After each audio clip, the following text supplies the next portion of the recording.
Hello and welcome to a brand new episode of Lowdown. Today I have the pleasure of being joined by Owen Eastwood, performance coach currently at England Football and also Harlequins, formerly of organisations such as England Rugby, South African Cricket, and also author of Belonging, the Ancient Code of Togetherness, which is one of the finer books I've had the pleasure of reading in the past few years.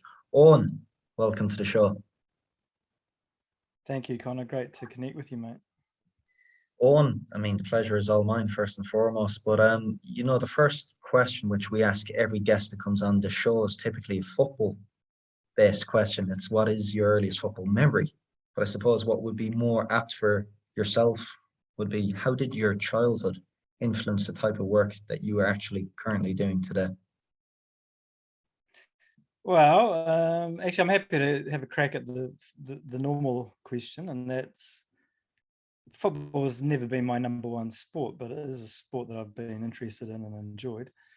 And I grew up in New Zealand, and my first memories of football were twofold. One was once a year, the FA Cup final would be played, and it would be live on television, New Zealand, and so it would be about 2:00 in the morning on a Sunday morning, and that was the only other time we would get up in the middle of the night to watch a game would be when the All Blacks played. So that they were very cool memories. Manchester United and Arsenal and West Ham and some really epic FA Cup finals in the 1980s, I remember. So that was really good experiences. And then the other thing was at 12:00 every Sunday, the previous week's highlights from the English football would be played. So by that time, the actual results of that weekend had already happened. So we're literally over a week behind. But it was so compelling. It was just a 1 hour highlights package. And that was your thing. You would have that with your lunch on a Sunday at 12:00, watch all these amazing football players, and then move on. And then the other thing was in 1982, New Zealand qualified for the World Cup finals for the very first time. And we managed to have an epic pool with Brazil, Scotland, and Russia. And against Scotland, we were 2-0 down and actually got it to 2-2 and then lost 5-2 and lost the other ones. But yeah, so they're great memories, mate. And I'm a performance coach now. I work equally in sport and the corporate space, but my passion for sport was all about rugby, cricket, and football really as a kid. Amazing. And of course, Owen, we spoke briefly off. The majority of us were made familiar with you and your work, in a transformational time, really, for English sport, for both the rugby and the football teams, where they were really at you could say, a crossroads, a search for meaning and perhaps a broader purpose.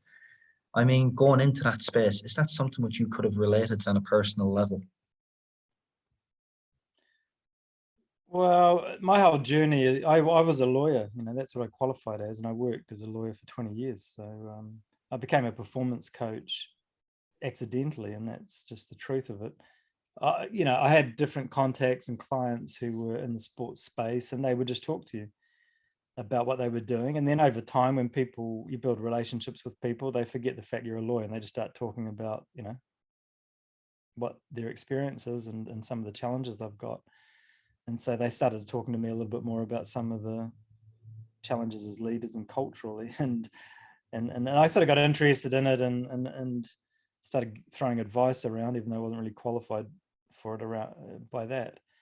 So I think I've always been interested in environment. I've always noticed, even as a little kid, there'd be certain environments I'd be in and I'd just feel friggin' awesome. Like I'd feel really confident. And I'd feel quite, happy to do things and express myself and take risks and throw ideas in there and question things and maybe if I didn't understand something, like asking for clarification like this.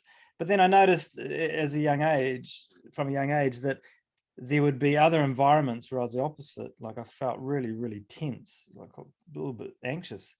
I felt like I didn't really want to be noticed. I definitely didn't want to express myself. There's no way I was going to throw my ideas into the mix. And why was that? Like, who is the real version of me? That was always an interesting question. So you'd be in a classroom one year and this version of Owen Eastwood would be playing out. And then the same group of people go into another classroom with a different teacher the year after. And I was a shadow of myself.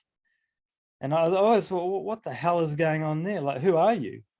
And so it was always very intuitive for me that, we're massively influenced by our environment.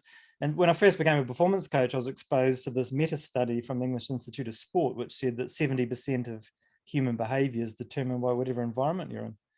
And then I just thought, this is frigging bingo here. That makes complete sense to me. And now that I can understand myself a bit better.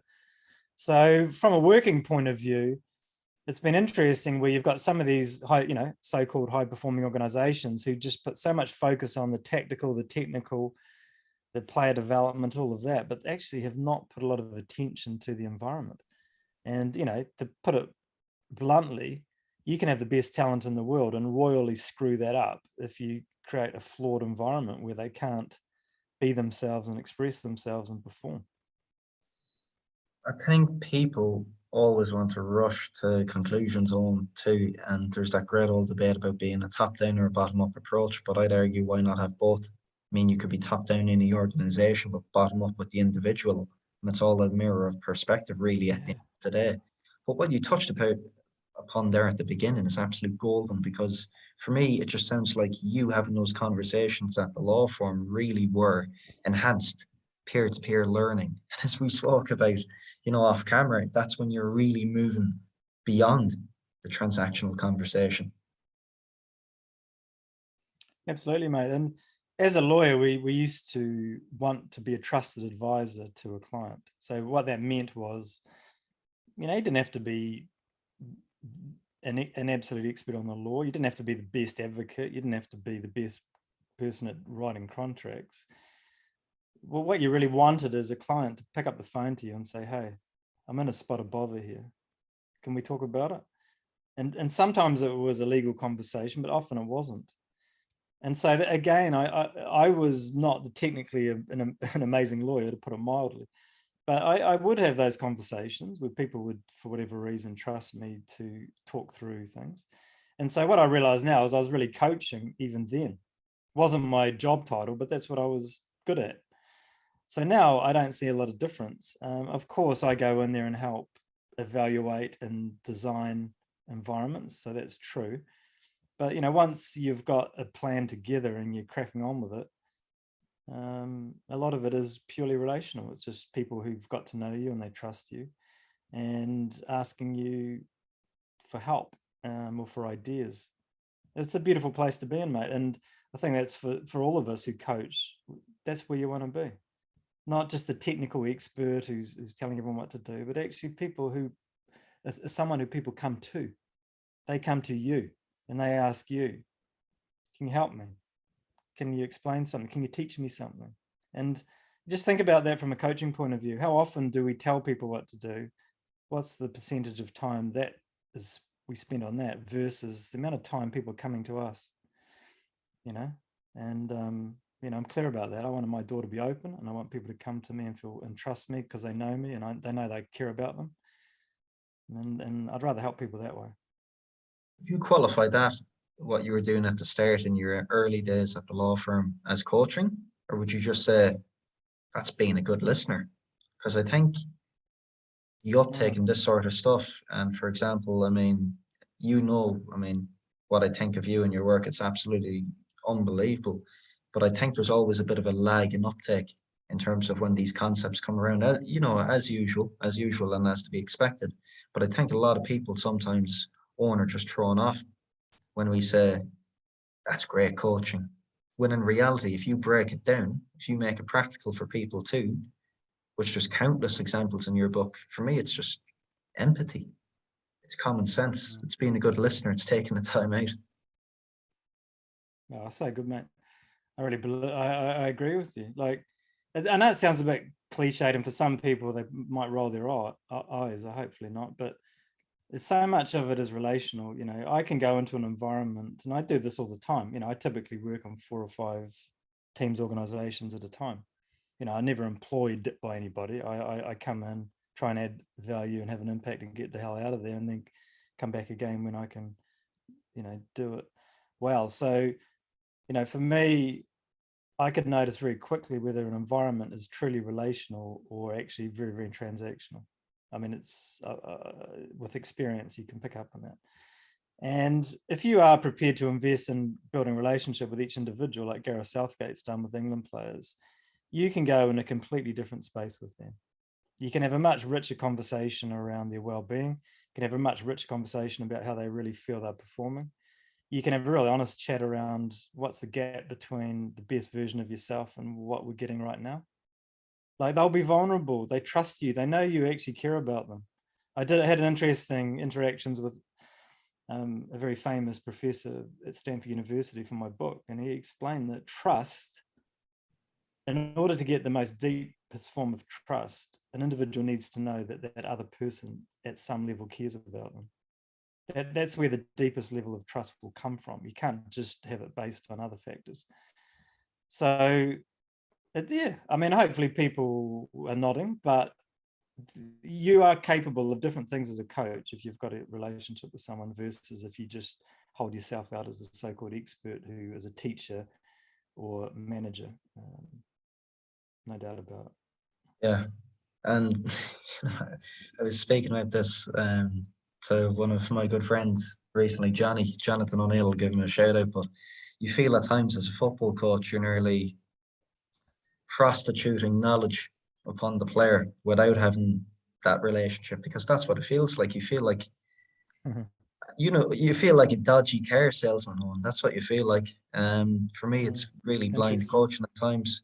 But I mean, moving on. I mean, the title of your book is Belonging, and it's fascinating, and it unpacks some of the fantastic work which you are doing. I mean, Owen, to you, what exactly is belonging, and how important is it to the human species?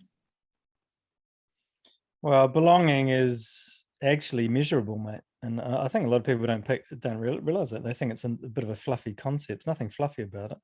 If you are with a group of other human beings and you feel you belong, we could take a blood test of you and we would show that your anxiety measured through stress hormones is down, and other hormones which are very energizing for us, such as oxytocin, the hormone that appears when you feel connected to people around you and you trust them.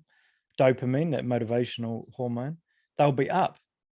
So when people feel their need to belong has been fulfilled, they are less anxious and they're more energized by those very positive and hormones. So you can actually measure it, and some teams do it.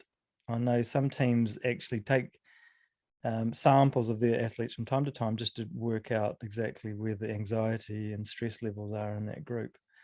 So the origins of it are very simply part of our evolutionary story, is that from the moment we left the forest and went into the grasslands, our ancestors 3 million years ago, you had zero chance of survival if you were isolated and alone. In that environment, you had no chance. The only way that we could survive is as a group of people, to protect the young and the old, to hunt, all those things that were necessary to survive, that was only possible in doing it in a group. And so what happened over time is that our biology started to reflect that reality. And therefore, if we were alone and isolated, we would have this anxiety, and we still do. You know, there's statistics now that people who feel socially isolated and suffer from chronic loneliness are 4 times more likely to have a mental health issue and 4 times more likely to have a cardiovascular condition. So we think we're pretty sophisticated and independent. We're not. We still are completely reliant on belonging to a group of people who will have our backs and take care of us. You know, and family is the fundamental version of that, but other teams and organizations and communities. So when I'm working with a team, we want to get to that place where everyone feels safe, everyone feels they belong, respected, seen, that they fit in, and their anxiety levels will come down, and we can energize them through other hormones rather than fear. And is belonging the start on, or is it the end of that team's? That's a great question, mate. Belonging is never a achieved state. I could be in your team for 10 years, and then I could come in tomorrow morning and you could say something which makes me have an anxiety reaction about whether I belong here or not. You could just take me aside and say, hey, you've been a great servant, but I'm not too sure whether we really want to have you in this team next year. Now that may be rationally fine, like good reason for it, but that would give me an anxiety reaction. And it's not just because, I'm sad or whatever that my career with the club might be coming to an end. It's actually more visceral, more hormonal. It's like what you're saying is that I might have to leave this tribe, and that will create anxiety. So I do mention this, that it's never a box that you've ticked. When people come in on the first day, we can do great things to send them cues that you belong here, and be quite explicit about it, like literally telling them, this is why we've selected you or why we've contracted you. I want you to understand this because you belong here and you've earned the right to be here. So we can do those things. So that's good. So people might get that sense of belonging pretty quickly. But every single day is a new test of how we feel about things. And I'm sure you can relate to that. Some environments, you be there for years and you never really ever get to that place. No, and for want of a better phrase, I suppose, you hear a lot of things being thrown out about culture, and it's almost as what you were speaking about earlier on. When you hear someone speak about culture now, you want to roll your eyes because it's become too cliche, too mainstream. But for me, it's essentially what you do, it's not what you say. And those actions have to be in alignment with your environment, which we spoke about earlier, or you spoke about earlier on. 70% of the behaviors you have on a daily basis stem from that environment you occupy, which for me feeds into the next point being, why do small teams, in your view, on why are they even able to cultivate that sense of belonging better than many other facets of society today? Well, it's hard to generalize because I've been involved in some quite big organizations where people have the sense of belonging, and then in smaller teams where it's an absolute nightmare. People drive in the morning, park up, and having a panic attack, literally before they go into training, because it's a fearful environment. There isn't any, they don't think the coach cares about them. It's an aggressive, high anxiety place, and every day you feel like this could go wrong. You just don't feel settled. So it's hard to generalize. I think one thing about belonging is there's a couple of aspects to it. First of all, whether people are making you feel that you belong, so the cues they send you, the signals they send you. Secondly, belong to what? And I talk about this in belonging. Michael Owen is quite a nice example. That he goes to Real Madrid, just won the Ballon d'Or a year or two before, so he's one of the best players in the world. Never ever at any point do they tell him what he belongs to. There's no story of Real Madrid that's shared with him. And so he feels like this shirt's special and this place is special and everything feels special, but no one's actually told me what is this tribe that I've joined. And actually that leaves a big hole when people don't do that. When he went to Manchester United, it was the opposite. Alex Ferguson invited him to his house during the recruitment, sat him down and told him the story of Manchester United in his living room. And right from the start, the origin story, the Busby Babes, right through, and explain this is who you would belong to. And that was very compelling for him. So, those elements, some leaders understand it and some don't. I think, with Gareth Southgate, the England football team as an example, it's not because he's a nice guy or he's trying to create a nice place. I think that's where the media don't understand this, and sometimes they misconvey it. What's actually happening is it is stressful playing for your country. It's stressful when probably over half the population are watching tournament games on TV. It's stressful when games are tight. It's stressful when games go to penalties. So what he is trying to do is create an environment where they conserve as much energy as they possibly can. So rather than sitting in their rooms between games, marinating in stress and adrenaline and exhausting themselves, actually you create an environment where everyone feels very, very comfortable, feel they belong, feel relaxed, have some fun, socialize. And then what it does is it preserves energy so that you got more during training and during games. And it's interesting. I've watched different teams I've been involved in, and as they get the culture right, the media start talking about how fitter they look and how much more energy they've got. Harlequins rugby is a classic example, but I've had it a number of times. And I love that, because to me, that's a huge marker of success, is that because we're not wasting and leaking energy every day through a stressful environment and people not feeling they belong and feeling under threat, they got more to use in training and in the games. And it's awesome when people see that, and although they don't understand the reason for it. So, you know, Gareth isn't doing it because he's a nice guy and he wants to create a nice, comfortable place. He's got an edge to him as a coach, like every other coach. He wants to optimize the energy of that group of people. And I think he's got a very smart way of going about it. Needless to say, I mean, there are numerous stories being told within these teams, Owen, and you know, we're speaking about teams now, and such as the English football team, and you do need big leaders within that group. And something which you quoted on the podcast before, which I thought was absolutely golden, was that, you know, good leaders, they're able to create a Netflix series about us. And I think the art of storytelling really is only coming into, you know, it's only coming into fame now. And Gareth, Southgate, some of the other people you've been able to work with, it's been absolutely fascinating building that or cultivating that vision for the future and putting in all the necessary steps to get there, but being brave enough to do so. Yeah, man. I mean, you know, my personal view is that if you have an environment where the coaches are just talking about the process all the time and don't want to talk about winning, don't want to talk about what our goals for the season are, to me, that is going to de-energize a group of people. Like, why the hell would you become an elite athlete if you actually didn't want to compete and frigging go for it and win? Like, I know the thinking is that you don't want to overburden them with outcome and etc. But I've been in a few environments where I've got very frustrated and had to sort of challenge the coaches around this. Like, this seems unreal to me. We're talking about today's training and then this week, but we're not talking about what the hell we're trying to do. Like, we're not dreaming, and therefore there's so much dopamine in those players we're not tapping into.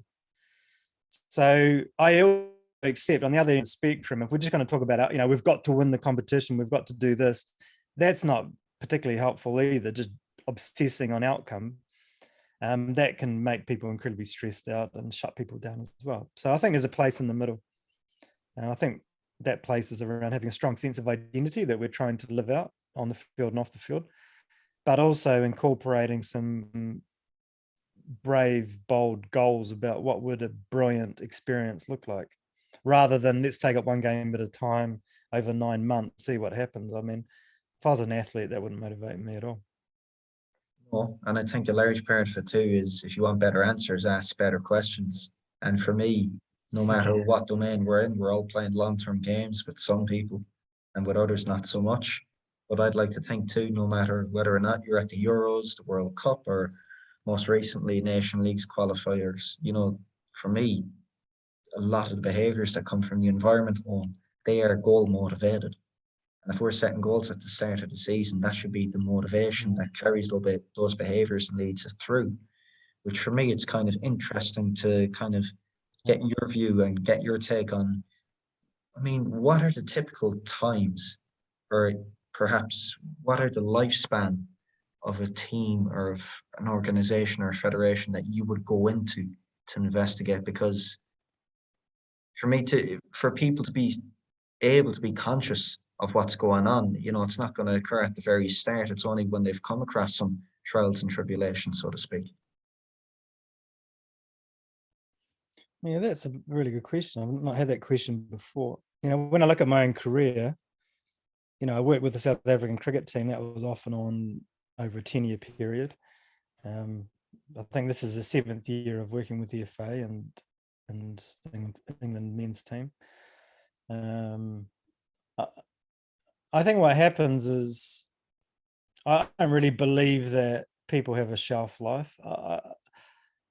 I think if their energy levels can be sustained and they have a freshness in how they do their work, then I think, and there's plenty of examples of that, of coaches having very, very long periods. If people have got one mode, and particularly if it's quite aggressive and energy sapping, then yeah, there's a shorter shelf life for that. I appreciate that. And there's some quite famous football coaches where they can't sustain a group of people holding together for more than a couple of years. It's just too demanding from an energy point of view. But there are other coaches who are able to. I'm a big fan of Pete Carroll at the Seattle Seahawks. Have had a really disproportionately successful decade, and he's 70 and he's cruising on year 11 now. They're all good, you know. I mean, they've lost their quarterbacks. I don't know how competitive they're this season, but you know, they've been over competitive for a period of time.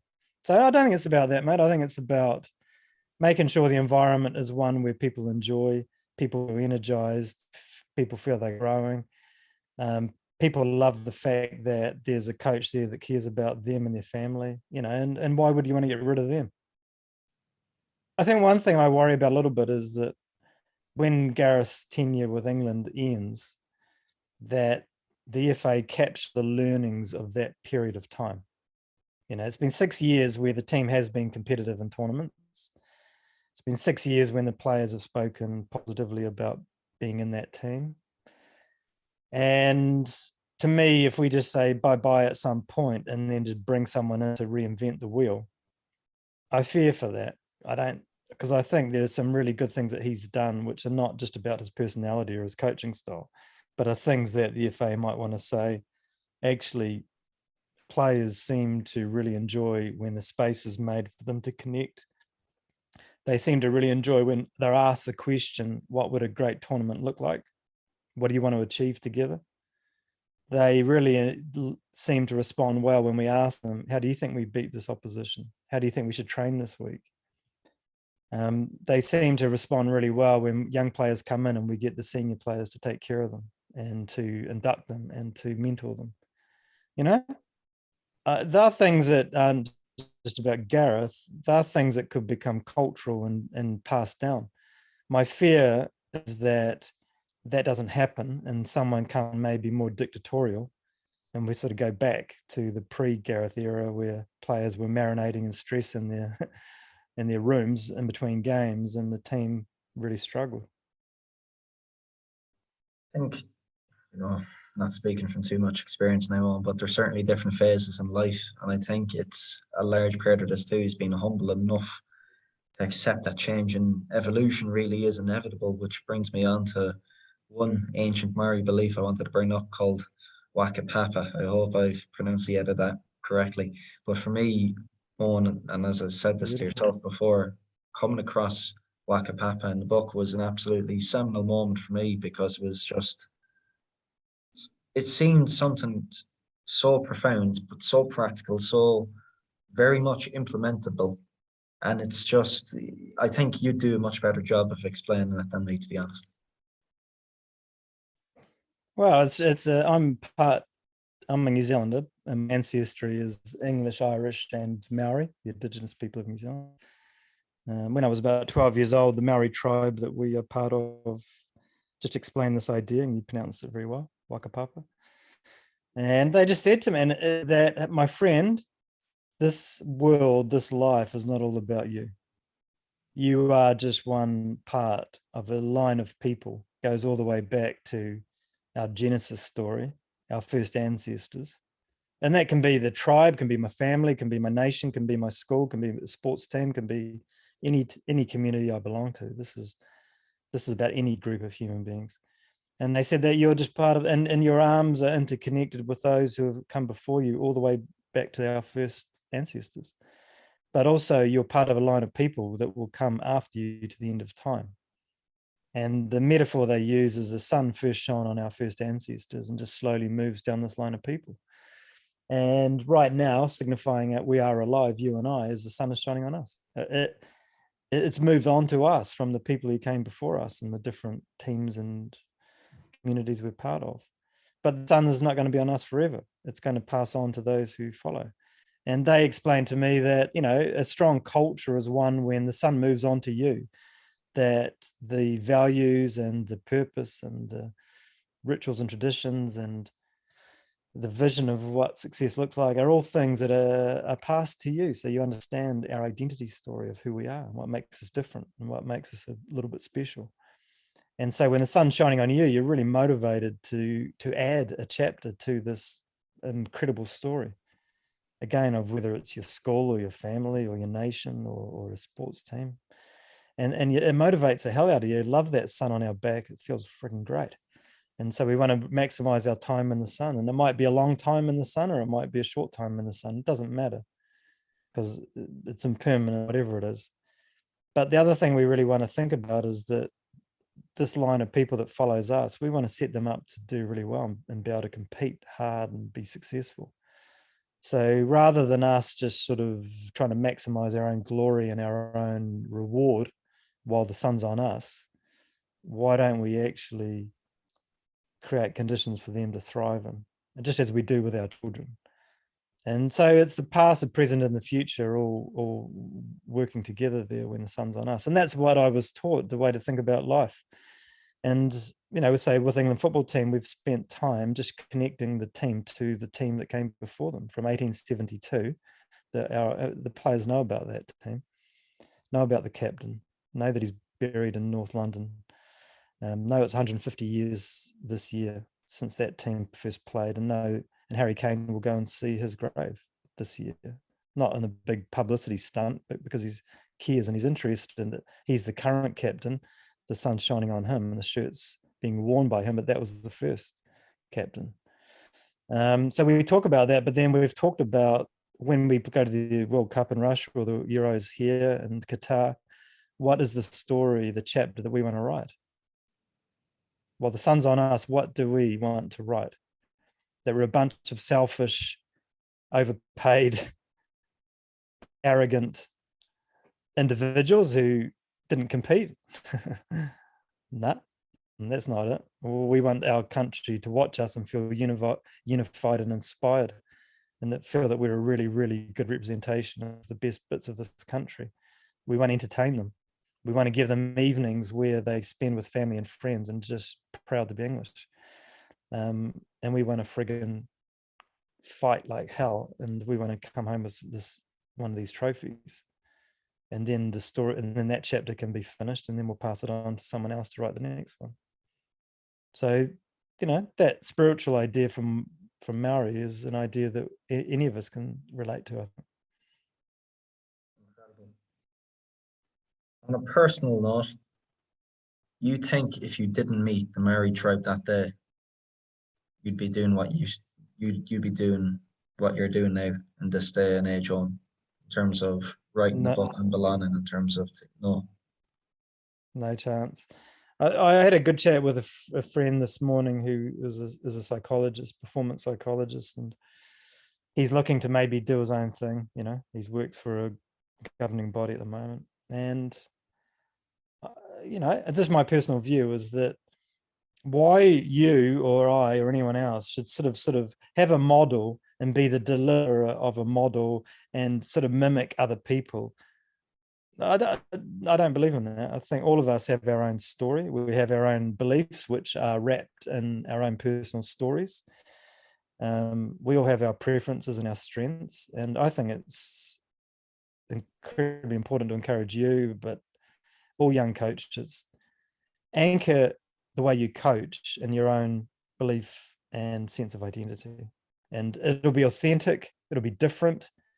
If you're prepared to share it with people, they will feel close to you. They will go to another level in terms of connection.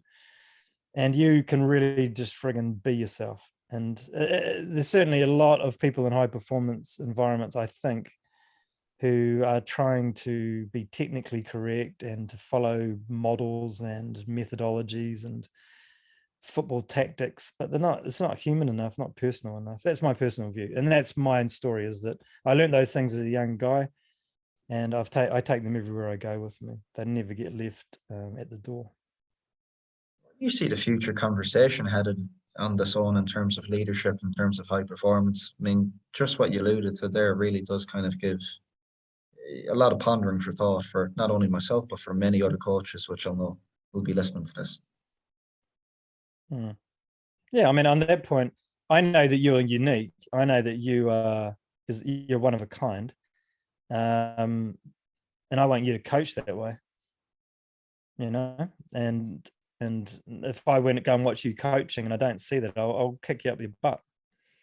Like, I feel like you're holding something back from this group of people. But if you're not doing that, if you're just trying to mimic someone else, or I think the way, I mean, it's an interesting question. I think coaching going forward, there'll be more of an emphasis in creating a healthy environment for people, and not because someone's looking at us and might do an investigation and and we get in trouble or discipline. It's not that. It's just simply because healthy athletes are going to have more energy and are going to be fitter and more available to play than people who are breaking down physically and mentally because of the way I coach them and because of the environment that they're in.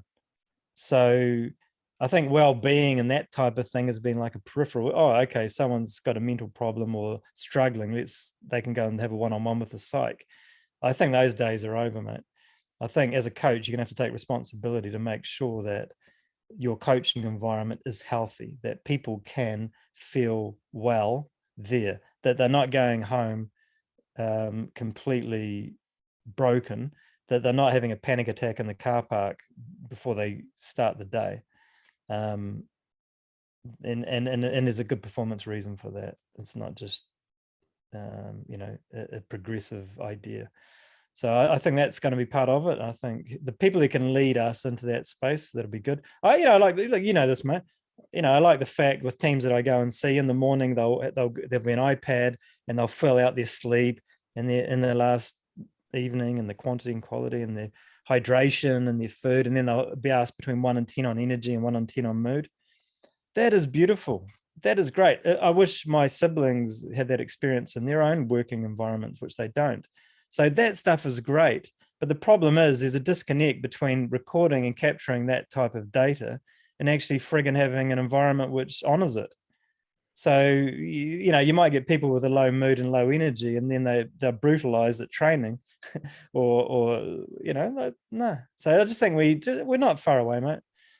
But I think we've got to be a bit smarter that if energy and mood and these things are important, then we've got a role as a leader and as a coach to make sure that we're enhancing those things, not just observing some scores once a week. Some great points there, Owen. Perhaps another for another day. But I mean, this has been a conversation. Look, maybe part 2, who knows? But this has been a conversation I've thoroughly enjoyed. And as we begin to close, I mean, every guest that I have on, I ask them, what advice would you in fact have for anyone who's wishing to enter the realm of elite sporting performance? Yeah, I mean, I'll go back to what I was alluding to before. I know lots of people would love to work in the space that you and I are able to do, and we're very fortunate.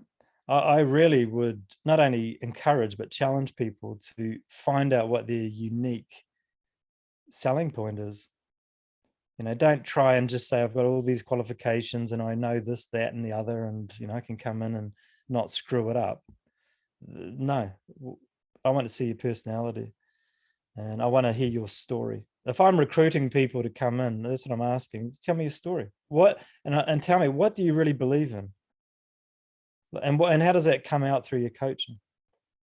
And I have had, not in the distant past, I've had people I've interviewed and I've asked them, what's your coaching philosophy? And they can't even answer that question. So I'm having to well, why are you coaching? Well, I finished playing and I didn't, that's a terrible answer. I'm coaching because I love being part of a team. I love seeing people grow and get better. I love creating an environment where people can be a wonderful version of themselves. I'm a competitor. I love creating an environment where we go and compete and maybe outperform our raw talent. I want to hear some passion and some real honesty around why we want to be successful.